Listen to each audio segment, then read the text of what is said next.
Que el arquitecto Leonardo Garrido Hurtado es presidente de la Canadevi Cancún y director general de Civitas Viviendas. También su tema vivienda popular, la otra mitad de la naranja. Así es que hoy vamos a conocer, ya vimos una mitad de la naranja, ¿no? Con Karim, con Jaime. Pues vamos a ver la otra. Vamos a ver qué nos dice, híjole, del otro lado de la moneda. Recordemos que eso es el equilibrio. Bueno, me voy a permitir también leer sus semblanzas. Leonardo es consejero de Coparmex desde del 2019, es miembro del Consejo Municipal de Ordenamiento Territorial, Ecológico y Desarrollo Urbano de Puerto Morelos. Es miembro vitalicio del Colegio de Arquitectos de la Ciudad de México, el CANSAM, y ha sido secretario de Relaciones de la Federación de Colegios de Arquitectos de la República Mexicana. Es coordinador de proyectos especiales en la Comisión de Desarrollo Urbano de la Cámara Mexicana de la Industria de la Construcción, vicepresidente de filiación y fundador delegación Canadevi Quintana Roo y presidente del Consejo Consultivo y asesor nacional de Canadevi, consejero del Comité de Desarrollo Urbano y Vivienda del municipio de Benito Juárez, miembro de la Junta de Gobierno del INPLAN, también de este municipio, representante patronal de la Comisión Mixta Infonavit Quintana Roo y consejero de Coparmex a la fecha. También es miembro del Consejo Municipal de Ordenamiento Territorial, Ecológico y Desarrollo Urbano de Puerto Morelos. Bien, pues el arquitecto Leonardo nos va a hablar de la falta de la comprensión que hay acerca de los alcances y características de los procesos de producción social de vivienda popular y por ende del impacto de una política explícita de amplio apoyo a esta forma de producción habitacional. Démosle la bienvenida también con un fuerte aplauso. Muchas gracias. Agua. Ay, muchas gracias. Gracias. Buenas tardes, creo que ha sido maratónica la reunión. Vamos a hablar un poquito de cosas. Ya presentaron una mitad de la naranja, ahora nos toca presentar la otra mitad que no es tan bonita. Bueno, yo estoy como presidente de la Canadevi en el estado de Quintana Roo. Ahí pues estamos todos los desarrolladores de vivienda del estado y bueno, pues nosotros hacemos la vivienda formal, pero a veces se nos olvida que hay una informalidad, que por eso yo le llamo la otra mitad de la naranja. O sea, las personas que no cotizan al Infonavit, que no cotizan al Foviste, que no cotizan al ISFAM, que ganan menos de 2.5 veces el salario mínimo, esa es la vivienda popular. Y por eso le llamo yo la otra mitad de la naranja. Aquí con Karim vimos un proyecto muy bonito, buen comercial, de el socio de la Canadevi también los de TIA, de Tierra y Armonía. Vimos también lo que hablamos de inmobiliarios y de todas las cuestiones que luego le suceden a los inmobiliarios. Pero bueno, vamos a hablar de una realidad y vamos a verlo, tenemos que ver la ciudad en su todo, ¿sí? Esto como es aquí, ¿verdad? Un poco de números, hay que hablar de números para ver la otra mitad. Nosotros somos 130 millones de habitantes en la República Mexicana. Los trabajadores no asalariados son 60 millones. O sea, estas personas no tienen Infonavit, no tienen IMSS, no tienen Foviste. Aquí estamos hablando de las 21 millones de personas al Infonavit, 13 millones al Foviste. Sumados son 35 millones de personas. La tasa de informalidad laboral, el 55%. O sea, a veces no nada más es que no estén cotizando, sino que están haciendo un trabajo que es informal. 14 millones de familias no tienen acceso a Infonavit, al Foviste, no pueden construir y menos comprar una casa. El número de viviendas necesarias, estamos hablando de 8 millones en la República Mexicana y 8.5 millones de casas necesitan algún tipo de mejoramiento. La política pública pretende atender con asalariados de Infonavit, Foviste, pero ¿qué es lo que ha pasado? Que no ha habido una política de vivienda prácticamente desde 1990. O sea, tenemos 30 años en los que no ha funcionado realmente un organismo que pueda atender. Y también está pasando otra cosa en las ciudades. Vimos la parte bonita y hablamos de Puerto Cancún, hablamos de la Cuculcán, hablamos de muchas otras cosas que están bonitas. El 50% de las ciudades en la República Mexicana es vivienda popular. Es vivienda donde nadie nos metemos, donde le damos la vuelta, donde es peligroso andar, donde no tienen servicio, donde no tienen agua, donde no tienen drenaje. Y no podemos cerrarnos a esa visión. Yo les voy a hablar de lo que es la vivienda popular por una experiencia personal. A los 28 años fui delegado federal en 7 estados del norte del país. Era un chavo que la verdad estaba muy... Si hubiera diseñado mi chamba no me hubiera salido tan bien. Mi opción por el pobre, que creo que también es algo, ya vimos que en la basura hay negocio, la opción por el pobre también podemos hacer muchas cosas por las gentes más necesitadas de donde estamos en nuestras ciudades. En la década, y me voy a ir a la década de los 80s, que fue cuando hace 40 años, que cuando estaba yo trabajando en este fondo de habitaciones populares que me tocó fundarlo junto con varias gentes que son íconos de la vivienda popular, como Enrique Ortiz Flores, como Elena Solís, en fin, arquitectos que estuvieron trabajando en este nivel. Nosotros fuimos líderes a nivel mundial en la producción de vivienda popular. Solamente en primer lugar estaba un banco que daba crédito a mujeres en la India para empoderarlas, y estoy hablando de los años 80. En ese momento nosotros también éramos líderes México. O sea, en México podemos hacer las cosas bien, nos ha salido bien, pero luego la genialidad de inventar el país cada sexenio deshicieron por completo una gran experiencia que fue el Fondo Nacional de Habitaciones Populares. Y por cierto, el fideicomiso lo acaban de liquidar el año pasado y no han puesto ningún organismo que pueda atender a esta población objetivo. Bueno, acá hay un dato que también hay que modificar las reglas. Nosotros estábamos cambiando las reglas casi cada año porque era muy dinámico lo que nosotros estábamos haciendo. ¿A quién atendía el Fondo de Habitaciones Populares? A la gente de menos de 2.5 veces salario mínimo y que no cotizaran a ninguno de estos organismos. O sea, nos tenían que demostrar que estaban jodidos, pues, o sea, y no podían entrarle quien cotizaba al Infonavit o que tenía alguna cotización. O sea, eran los más amolados. También nos tocó una época de hiperinflación. Aquí hay muchos muchachos que yo creo que no saben lo que vivimos en los años 80. Teníamos inflaciones de 150%. O sea, un producto al otro día ya había cambiado su valor. Ideamos cuestiones como, por ejemplo, trabajar vivienda rural, que también se nos olvida que hay campo. Tuvimos que hacerlo en algo que le llamamos trueque. O sea, te voy a dar un crédito de 25 toneladas de trigo, que era el equivalente a 25 toneladas de trigo, y me lo vas a pagar a 25 toneladas de trigo, y no te lo voy a cobrar mensualmente, me lo vas a pagar cuando haya cosechas. O sea, ese era el tipo de creatividad que estábamos manejando en ese entonces. O sea, había que adaptarnos a lo que era la inflación. Pero bueno, aquí para hacer vivienda popular hay que pensar al revés. Hay que hacerlo todo al revés. Aquí hablábamos, y por ejemplo, todo lo que hemos platicado, ¿qué es lo que hacemos los desarrolladores de vivienda para hacer un proyecto de vivienda? Tenemos que hacer un estudio de mercado. El estudio de mercado nos va a decir qué tipo de producto va a ser, ¿no? De cuántos metros, en qué zona y para qué nivel es el que vamos a estar llegando. Y en función de esa casa, vamos a dar un crédito hipotecario. Vamos al banco y me dicen, bueno, para esta casa, o bueno, tú tienes tal capacidad de endeudamiento y puedes comprar esta casa, ¿no? Pero nosotros definimos sin saber quién es el que lo va a comprar.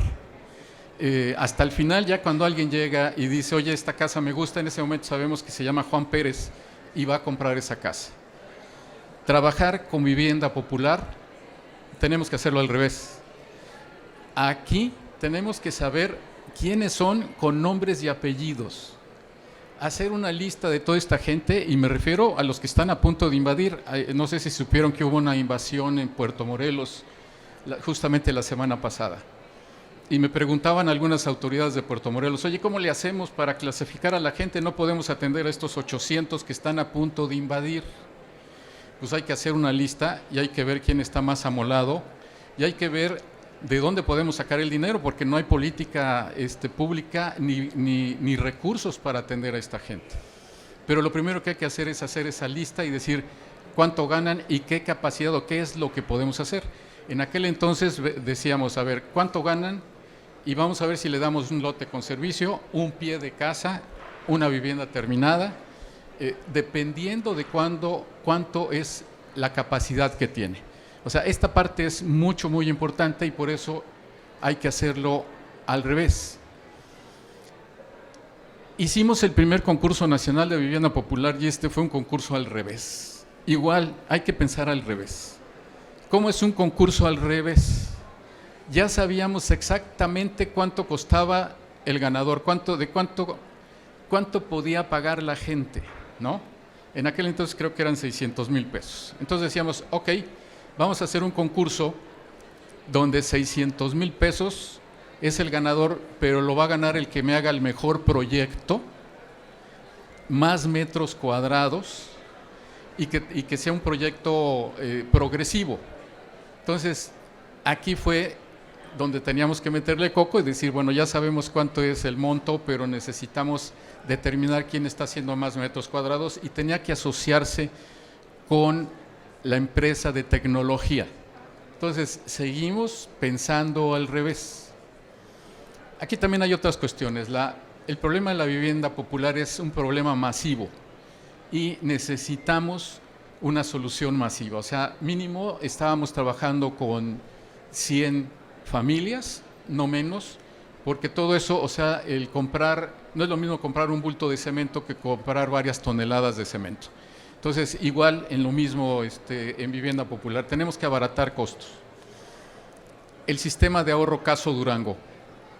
En el temblor de 1985, que muchos de ustedes no lo vivieron, ni saben, ven en historia, digo, los que nos tocó vivirlo, el FONAPO nos dieron como patrimonio Tlatelolco, y fue todo un problema. Entonces nos dijeron, no va a haber ningún tipo de financiamiento durante un año, no vamos a poder dar créditos de vivienda popular durante un año, solo los que están ahorita en ejercicio. Entonces, lo que pasó, teníamos un programa con el gobierno del estado de Durango, yo ahí estaba de delegado en Durango, vivía en Durango. Había 1,000 familias que les estábamos preparando un proyecto de vivienda. Cuando les dijimos que se nos ocurrió en ese entonces hacer un sistema de ahorro, decíamos, vamos a hacer un ahorro y todos los que están aquí en la asamblea van quincenalmente, van a depositar a Banobras, que era nuestro fiduciaria, van a depositar una cantidad que ustedes se ponen de acuerdo cuánto. 500 familias dijeron, no le entro, pero otras 500 dijeron, yo sí le entro. Y aparte, está garantizado mi dinero en el libretón de ahorro, como se llame ahora, ahí dice fulano de tal, depositó tanto dinero y si lo quiero sacar, pues lo voy a sacar, o sea, no tengo ningún riesgo con mi dinero. Se empezó a ahorrar, se hicieron grupos de 25 familias que empezaron a ahorrar y en aquel entonces pasaban de categoría dependiendo del monto de ahorro que tenían y pasaba una cosa que le llamaban mesa de inversión y le daban más rendimiento. En aquel entonces los rendimientos también estaban altos, ¿no? Porque estábamos hablando de una inflación y de unas tasas de interés altos. A los 10 meses compramos 10 hectáreas sin la ayuda del gobierno, sin la ayuda de absolutamente nadie. O sea, cuando a veces algunos funcionarios de gobierno me dicen no tenemos dinero para atender a la vivienda popular, simplemente hay que organizarlos y hay que darles la seguridad. Ahí les dimos la seguridad del banco, les dimos la seguridad de que nosotros estábamos organizando las cosas y de que eso iba a servir para una negociación. Obviamente a mí me tocó negociar con el dueño del terreno y decirle, ¿sabes qué, camarada? si no le entramos así, no vas a vender tu terreno, estamos en una crisis, aguántanos un tiempito, y finalmente firmamos un contrato con el abogado del fondo de compraventa y pudimos hacer la compra después de un año. Ya cuando compramos el terreno, que fue una gran fiesta, nos dijeron los mismos líderes, bueno, porque los organizamos a ellos y era parte de la chamba organizar a que tuvieran una estructura para la toma de decisiones. Me dice el líder, delegado, ¿nos van a dar dinero para la vivienda o nos seguimos con el sistema de ahorro? Dijimos, órale. Pero bueno, ya finalmente pasó el año y ya nos dieron recursos. Aquí hay varios elementos. A veces, no digo quién, dice que la gente sabe construir sola. No voy a decir quién, pero bueno, había varios elementos como son los centros de asesoría. El centro de asesoría eran muchachos y arquitectos profesionistas, pero de 4 especialidades. Había la parte social, la parte técnica, la parte jurídica y la parte financiera. O sea, había que atender esas cuatro vertientes para poder asesorar a cooperativas, asociaciones de colonos o incluso a los municipios. Ahorita vimos con Paulina que si sabíamos el nombre de los pepenadores, esa es población objetivo de vivienda popular, los pepenadores. Entonces, había que, también los trabajadores de muchos municipios no cotizan al Infonavit, no cotizan. Entonces, había que asesorar también a municipios y a gobiernos de estados. Los institutos de vivienda también jugaban un papel súper importante. Creo que Quintana Roo somos de los pocos estados que no tenemos instituto de vivienda. Necesitamos a alguien que nos coordine esta parte. La otra cuestión, ¿qué pasa con las invasiones? Yo ahorita, muchos de ustedes se van a dar cuenta, estamos en época política y se van a dar cuenta que van a empezar a haber muchas invasiones. Van a salir en el periódico. Y digo, no es que sea profeta, lo he vivido muchas veces y atrás siempre hay algún grupo político que está promoviendo esas invasiones. ¿Cuál es la mejor forma para evitar esas invasiones? Que el gobierno se adelante, que le dé oferta de lotes con servicios, de vivienda progresiva, y si llega alguien, un grupo, a exigir o que se quiere meter un terreno, vayan y negocien y decir, no te metes aquí, te metes acá y te voy a dar un crédito para tu vivienda. Ese es el mejor antídoto para las invasiones. O sea, que el gobierno vaya un paso adelante. Ir un paso atrás es regularizar las invasiones. Eso es lo más perverso que puede haber. Y lo es lo más perverso porque estamos legalizando una práctica informal y también dándole legalización a los líderes, a gente que incluso en el estado de Quintana Roo es un delito las invasiones, o sea, meterse un terreno que no es de su propiedad. Aquí pasa una cuestión.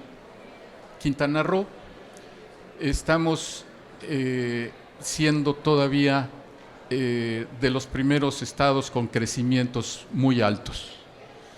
Mientras la población crece, en el caso de la vivienda de interés social, hemos dejado de construir del 2015 al 2022 alrededor de 10,000 viviendas de interés social. Este es el mercado formal.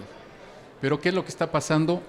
Que mientras nosotros crecemos, disminuye la producción de vivienda. Y esa es la parte grave, ¿no?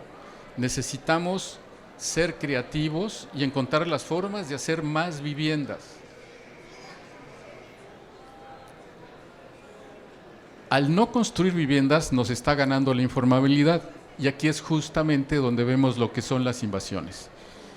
¿Qué es lo que está pasando en Benito Juárez? Estamos teniendo 82,000 familias, que es casi el 30% de Cancún, y por eso digo yo que es la otra mitad de la naranja. Digo, la Cuculcán y todos los proyectos que vemos está muy padre, pero vámonos al Arco Norte, vámonos a las regiones, vámonos a todas las zonas rumbo a la carretera Mérida. Ahí es donde está esta población que no tiene agua, no tiene drenaje, no tiene electricidad, no tiene ningún tipo de servicio, no tiene seguridad.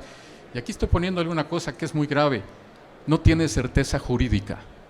Cuando una persona tiene la certeza jurídica de que algo es suyo, le mete lanita, la pinta, la cuida, o sea, es muy diferente cuando tienes la seguridad jurídica de algo.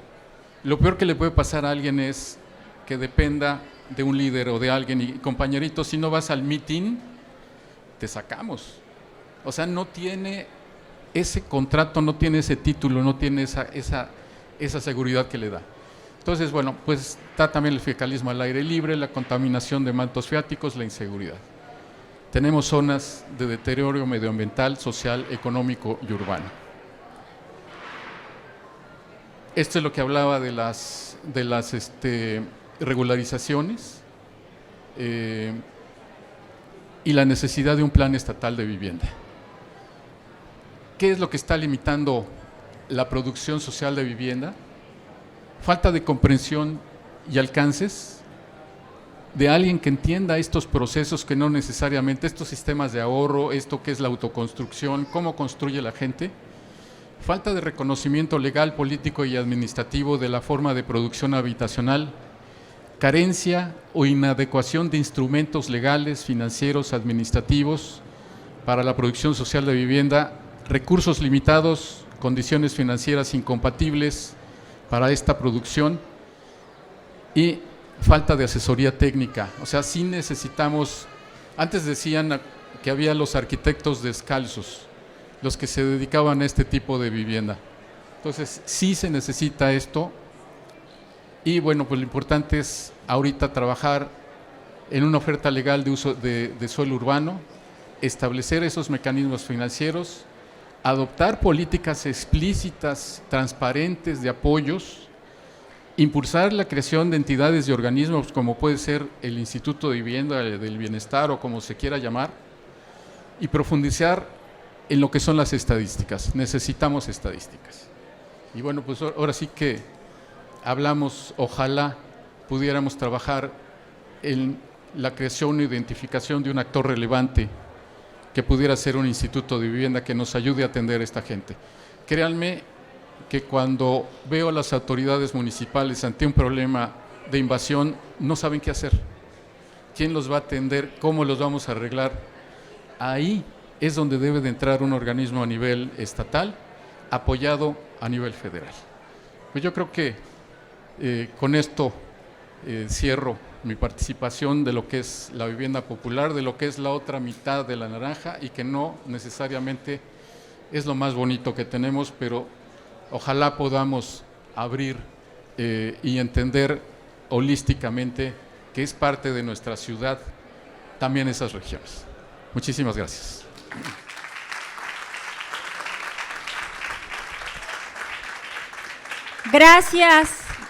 Gracias, arquitecto. Híjole, es que hablar de la otra mitad de la naranja es hablar de dignidad. Todas esas carencias se pueden resumir en una sola palabra, dignidad. Justo hace un año, en la de CONARC de hace un año, también tuve a bien compartir una experiencia, una conferencia que se tituló Vivienda Digna, y justo hablamos de que para hablar de la vivienda popular, lo primero de lo que se debe hablar es de dignidad. Si no se entiende qué significa dignidad, no se entiende todo lo demás. Y lo que dices es muy cierto. El otro lado de la naranja no tiene que estar partida la naranja, tiene que estar la naranja entera, porque todos somos parte de la ciudad. Entonces no se vale que alguien viva bien y alguien viva medio mal y alguien viva completamente mal. En fin, temas de reflexión también.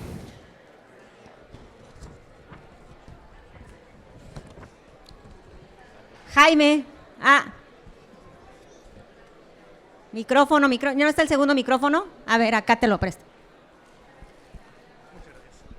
¿Qué tal? Buenas tardes. Antes que nada, felicidades por tu ponencia. Esto es una cosa bastante interesante. Me llama la atención sobre todo lo que comenta sobre la producción social de la vivienda. Me he dado cuenta, yo llevo 10 meses viviendo aquí en Cancún y he recorrido tanto las regiones, he estado visitando muchas cosas de la ciudad. Me causa mucho shock que se habla sobre vivienda nueva, habiendo tantos conjuntos habitacionales multifamiliares en el abandono. Se me hace también algo interesante que pues se ve, incluso uno puede, a lo mejor no meterse a las regiones, pero puede ver videos de YouTube de exploradores urbanos que se meten en estos multifamiliares y están en completo deterioro, que son que pueden ser aprovechables para este fin de poder producir una vivienda digna. No sé si en alguna parte de de estos procesos que estás planteando se está también tomando este tipo de viviendas que pues al final tienen un potencial para la vivienda popular.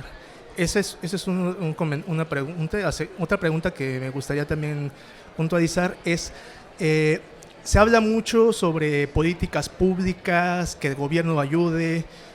Se ha tomado la alternativa de incluso no hablar de iniciativa privada, no hablar de gobierno, sino hablar de autogestión.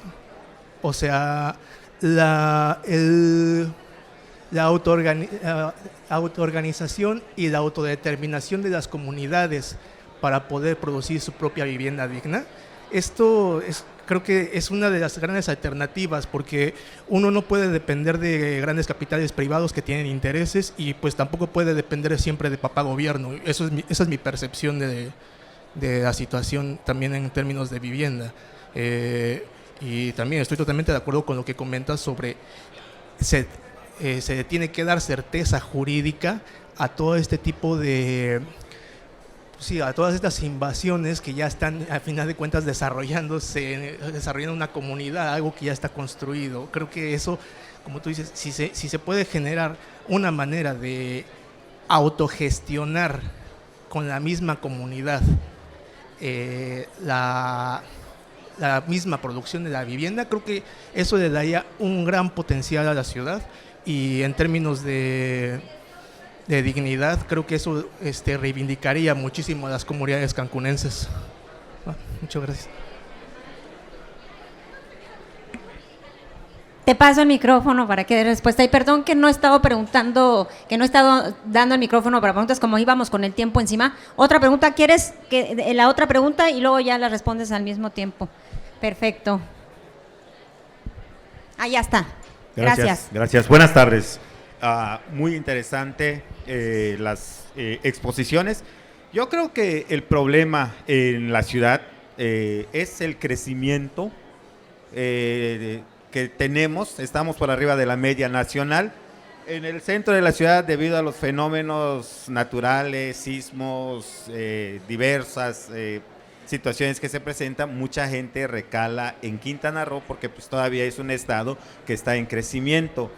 Usted mencionaba, en Quintana Roo sí existía el INVICRO, que era el Instituto de la Vivienda de Quintana Roo. Creo que hace 2 periodos gubernamentales desapareció ese instituto. Ahora, de acuerdo a mi experiencia, ¿por qué la gente invade? Bueno, el INVICRO se encargaba de dar los lotes, y lo que decía el ciudadano era la autoconstrucción, pero no habían servicios públicos, drenaje, agua potable. Bueno, era el problema social.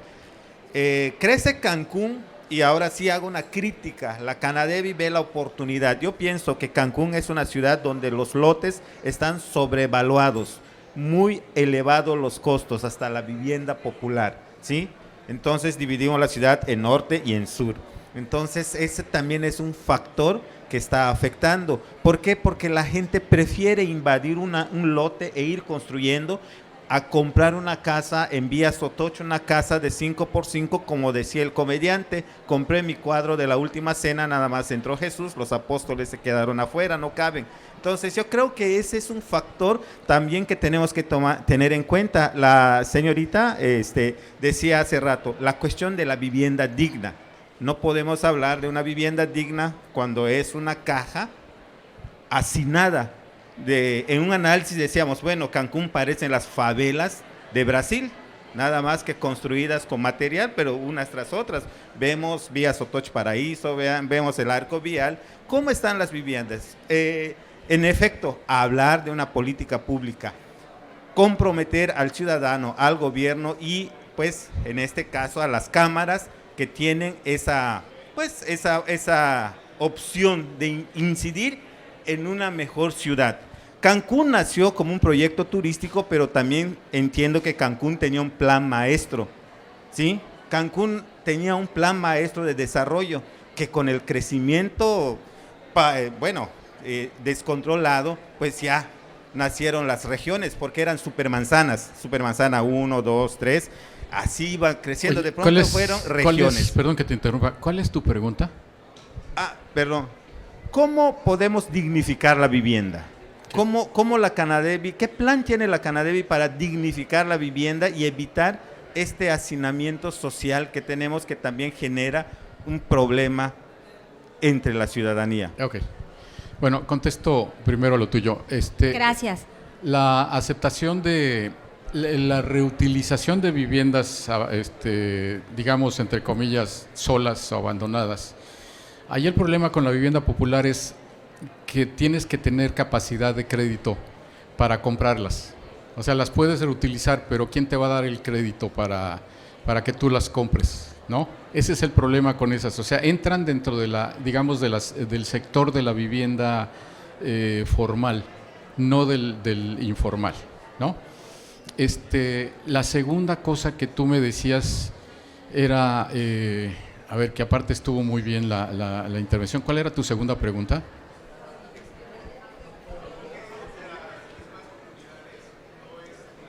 La autogestión. Por supuesto, la producción social de vivienda es a través de autogestión.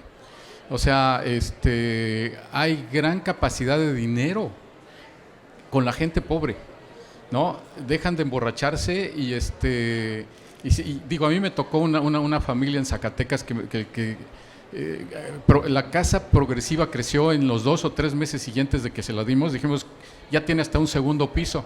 Dice, lo que pasa es que mi marido era muy borracho, cada 8 días se gastaba la lana y ahora, como ya tenemos casa, ya no se emborracha y tampoco los amigos, y incluso le vienen a ayudar y ya metimos un par de cuartos y un segundo piso. Entonces te cambia completamente muchas cuestiones. Entonces, sí, la producción social hay que entenderla. La producción de vivienda social es totalmente diferente. Ahora, en esa no entramos Canadevi. O sea, ¿y por qué yo como presidente de Canadevi hablo de la vivienda de la otra mitad de la naranja? Lo que pasa es que también hay terrenos, tenemos reserva, y quien invade es justamente, o sea, a veces nos queremos tapar los ojos y decir, esto no me va a afectar. Sí afecta, y nos afecta a todos, porque también ahí es un problema de seguridad y es un caldo de cultivo para maleantes. No se mete la policía. O sea, hay muchas broncas allá adentro que necesitamos romper, y por eso decía yo que es una bomba de tiempo que necesitamos desactivar. Ahora, ¿qué pasa con la vivienda que tú me decías digna, ¿no? Que son cuartitos, que están chiquitas, que lo demás? La vivienda formal, que ese es otro rollo y es otra plática, está cargada de 105 procesos diferentes de permisos y licencias que hay que pagar. ¿Qué es lo que ha pasado? ¿Por qué dejamos de construir 10,000 viviendas? Porque ya no es negocio. O sea, finalmente, y aquí hablaban que hay que cuidar a los inversionistas, la ética, todo ese rollo. Bueno, esto es negocio, hay inversión, hay que regresar el dinero. Si ya no puedes producir por los costos de originación de permisos y licencias, la dejas de hacer.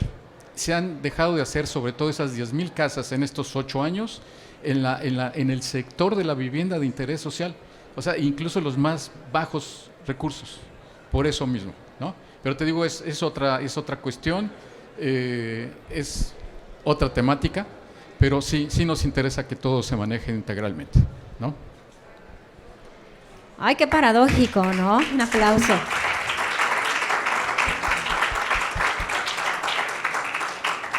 Súper paradójico. Por un lado las invasiones y por otro lado el abandono.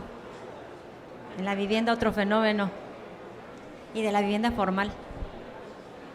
Ay, no, Javier Bastos. Pues arquitecto, muchísimas gracias por esta interesantísima conferencia por parte, pues ahora sí que presidente de la Canadevi. Leonardo, pues muchísimas gracias. Vivienda popular, la otra mitad de la naranja. Gracias. Encantado.